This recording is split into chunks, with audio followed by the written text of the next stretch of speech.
দাঁড়ানোর সঙ্গে সঙ্গে ওই পার থেকে পুলিশ ওর ফিটে ঠাস ঠাস মনে হয় খই যেভাবে ফুটে এভাবে গুল্লিগুলা করছে, মনে থামে নাই। আমার নাম পারভিন। আমি 18 জুলাই সকালে কাজে বেরোইছি। জুরাইন আমি কাজ করি, ইট ভাঙার কাজ করি, রোজের কাজ। আসার পথে যাওয়ার পথে সব কিছু ঠান্ডাই ছিল, ভালো ছিল। আসার পথে আমি দেখলাম অনেক মানুষ আহত হইয়া রয়েছে। আমি সাইড দিয়ে আনলইছি, একটা ছেঁড়া জীবিত ছিল, ওর সাদা প্যান্টটা পুরো লাল হয়ে গেছে, 2 চোখ দিয়ে রক্ত বেরিয়েছে। এই অ্যাঙ্গেল থেকে ওই আমাকে হয়তো একটু দেখতে পাচ্ছে, আমাকে ডাক দিছে একাতে। আমি আমার রোজগার টিফিন বাটি মিন্টি ব্যাগটা ফালাই থুইয়া দৌড়াইয়া গেলাম। আমাকে বলে, বোন আমার একটু তোলেন, হাসপাতালে নিয়ে যাওয়ার চেষ্টা করেন, বোন আমার জীবনটা বের হয়ে যাচ্ছে। ওরা ওই নিজের থেকেও চেষ্টা করলো দাঁড়ানোর। আমি একটা মহিলা মানুষ, পুরুষের সাথে পারি না, ইয়াং বয়সের ছেলে ছিল, তা আমি নিজের শক্তি দিয়ে ওরে দাঁড় করানোর চেষ্টা করলাম, ও নিজেও দাঁড়াইলো। দাঁড়ানোর সঙ্গে সঙ্গে ওই পার থেকে পুলিশ ওর ফিটে ঠাস ঠাস মনে হয় খই যেভাবে ফুটে এভাবে গুল্লিগুলা করছে, মনে থামে নাই। এক ছোটে এতগুলো গুল্লি করছে। ও মা গো কই আমার এই কানটায় পড়ে যায়। পরে আমি কল্লাটা উঁচু করে পুলিশের দিকে তাকাই। পরে পুলিশ আমার এই চোখটা টার্গেট করে আমাকে অনেকগুলো গুল্লি করার পরে ওরে নিয়ে আমি ওই জায়গায় পড়ে যাই। পড়ে যাওয়ার পরে আমি এই হাতটা এইভাবে বাইর করে দেখলাম আমার এখান দিয়ে গড়গড়ায় কি ভাইরিতে আছে। আর অনুভূত মনে হয় মৃত্যু এত যন্ত্রণা হয় না। দেখি পুরা রক্তে আমার পুরা হাত, আমার এখনো কাঁপে। সে কথাগুলো মনে হইলে, এই ব্যথাটা অনুভব হইলে, এগুলা রক্তে আমার বাইসা গেছে।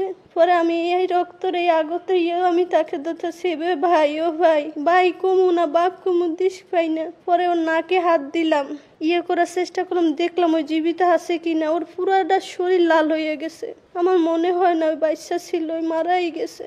অনেক লাড়া দিলাম, শরীরটা শক্ত হয়ে গেছে, কোনো সারা শব্দ কিছুই নাই। পরে আস্তে আস্তে আমার এই বেলাট বের হইতে আমি নিজুম হয়ে যায়, আমার শরীরের বল সাইরা দিতে গেছে।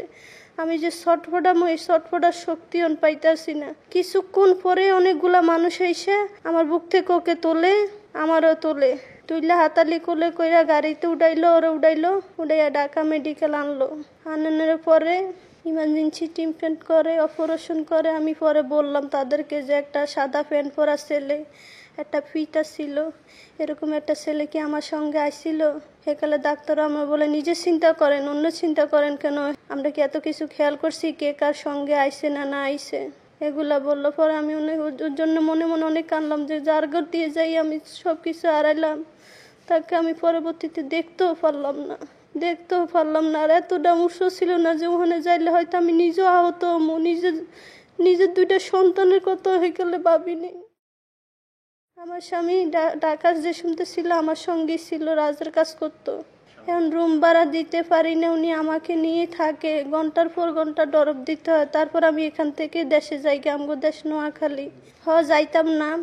আমার মা একটা বাড়ি পাইছে, সেই বাড়িওয়ালারা ঢাকা থাকে, বাড়িটা পড়ে আছে, ওটা 1000 টাকা ভাড়া। পরে শূন্য আমি গেছি গা, যে এখানে তো আমার অনেক টাকা ভাড়া, আমি দিতে পারব না। 1000 টাকা ভাড়া, বিদ্যুৎ বিল আমার। পরে আমি দেশে যাই গে, ওই বাসায় থাই।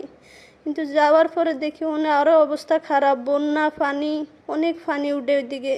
পরে একটা রিক্সা ভাড়া করে কয়দিন উনি চালাইলো, 350 টাকা ভাড়া।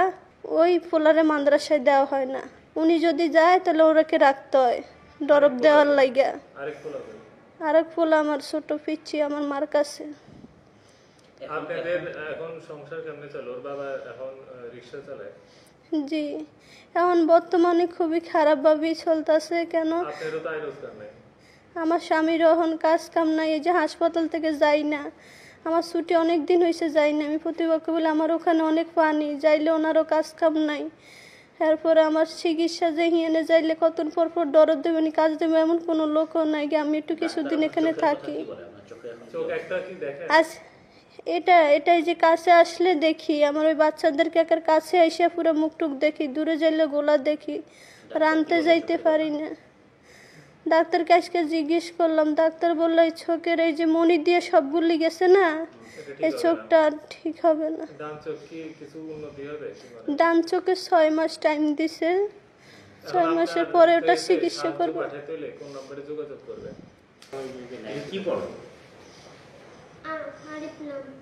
আলিফ লাম মিম কোন মাদ্রাসায় পড়ো? মাকরাজুল টোটাল ইসলামী মডেল মাদ্রাসা। কোন ক্লাসে? আমপাড়া। আমপাড়া, মাশাআল্লাহ। আমি আইছি তো ঢাকা বেশি দিন হয় নাই, দিছি নতুন, কিন্তু স্যার হুজুরে বলছে ওর ব্রেনটা অনেক ভালো, পড়াশোনা চালিয়ে গেলে। আমি বলি যারা আমাদেরকে এখন এই বিপদের মধ্যে যারা আইসা আমাদেরকে সাহায্য সহযোগিতা করতে আসে, আমরা তো কাজ করেই খেতাম, আজকে হয়তো বিপদে পড়ছি দেখে আমরা তাদের কাছে এখন আমরা একজন বিপদগ্রস্ত মানুষ, তারা এই বিপদগ্রস্ত মানুষের কাছে আগে আস্তে আস্তে আমি আল্লাহর কাছে বলি আল্লাহ যেন তাদেরকে আরো দেয়, যেন বিপদগ্রস্ত মানুষের পাশে দাঁড়ানোর জন্য তাদেরকে তৌফিক দেয়। আপনারা যে এই আন্দোলনে কষ্ট করে গেলেন, বহু মানুষ মারা গেল, আপনারা কেমন বাংলাদেশ চান? সোনার বাংলাদেশ চাই, ভালো বাংলাদেশ চাই। আমি ইনশাল্লাহ আল্লাহর কাছে বলি বাংলাদেশ এখন অনেক ভালো হইবে, অনেক ভালো হইবে। কোনো প্রধানমন্ত্রী যেই আসুক না কেন আল্লাহ দিলে আর কোনো সমস্যা হবে না, কেউ সাহস হবে না আর বাংলাদেশকে নিয়ে দুর্নীতি করার। আল্লাহ কবুল করার মালিক। আমি নিজে থেকে বলছি আমার বাংলাদেশ অনেক ভালো হইবে। বলছে আপনি কি এরকম মনে করেন না যে বাংলাদেশে সঠিক ন্যায় বিচার আসার জন্য হ্যাঁ কোনো বিকল্প নাই? হ্যাঁ, যাদের মনে করেন যেসব পুলিশের যাদের পিস্তলে গুলি বের হয়েছে তাদের বিচার হোক, কারণ তাদেরও তো মা বোন ছিল, কিভাবে পারলো এতগুলো মানুষেরকে আহত করার, মারার। কি সুন্দর ছেলেরা, তাদের একটা ভবিষ্যৎ ছিল।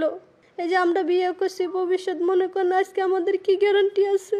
আজকে আপনাদের কাছে একটা সত্যি কথা আমি বলি, আমার স্বামী এখানে বলতে পারি না, হয়তো উনি রাগ করবে।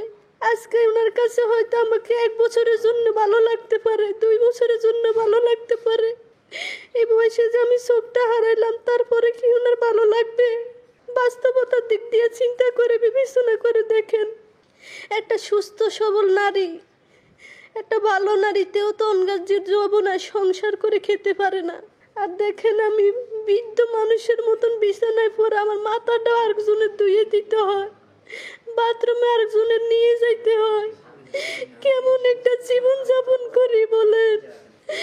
আজকে হয়তো স্বামীর 1 বছর ভালো লাগবে, 2 বছর ভালো লাগবে, পরে আমার এই জীবনের গ্যারান্টিটা কি হইবে বলেন?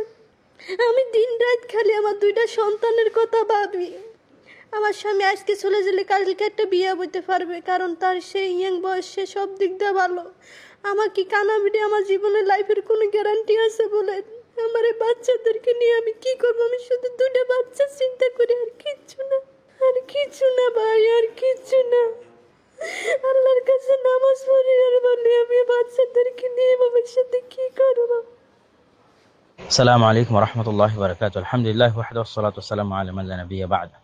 আমরা দেশবাসীর উদ্দেশ্যে জানাতে চাচ্ছি যে আমরা এই মাকে যখন দেখতে যাই, তখন তার এই ছোট বাচ্চার স্মার্টনেস, তার কোরআন তেলাওয়াত সবকিছু শুনে আমরা অনেক অনুপ্রাণিত হই, এবং আমরা তখনই সিদ্ধান্ত নিই যে এই বাচ্চা যদি কখনো আমাদের জামিয়া সালাফিয়াতে পড়াশোনা করতে চাই, তাহলে আমরা জামিয়া সালাফিয়ার পক্ষ থেকে তার সকল থাকা, খাওয়া এবং পড়াশোনা সকল কিছু আমরা ফুল ফ্রি স্কলারশিপের মাধ্যমে ব্যবস্থা করার চেষ্টা করবো ইনশাআল্লাহ। এবং পাশাপাশি এটার সাথে আমরা এই ঘোষণাও দিতে চাচ্ছি যে বাংলাদেশের যে কোনো প্রান্তে যে সমস্ত ছাত্র ভাইয়েরা আহত অথবা নিহত হয়েছেন, বা যে কোনো শ্রমজীবী কর্মজীবী মানুষ যারা আহত এবং নিহত হয়েছেন, তাদের পরিবারের যে কোনো সদস্য যদি প্রয়োজন হয়, তাদের ভাই বোন অথবা সন্তান সন্ততি যদি প্রয়োজন হয়, তারা যদি মাদ্রাসায় পড়াতে চান, তাহলে জামিয়া সালাফের দরজা তাদের জন্য খোলা থাকবে। এবং জামিয়া সালাফেতে তারা তাদের ভাই বোন অথবা সন্তান সন্ততিকে, আহত নিহতদের ভাই বোন অথবা সন্তান সন্ততিরা জামিয়া সালাফিয়ায় পরিপূর্ণ ফুল ফ্রি স্কলারশিপের মাধ্যমে পড়াশোনা করতে পারবে ইনশাআল্লাহ। আজকে আমরা এই ঘোষণা জাতির সামনে দিচ্ছি। ওয়ালিল্লাহিল হামদ। আল্লাহ কবুল করুক। আসসালামু আলাইকুম ওয়া রাহমাতুল্লাহি ওয়া বারাকাতুহু।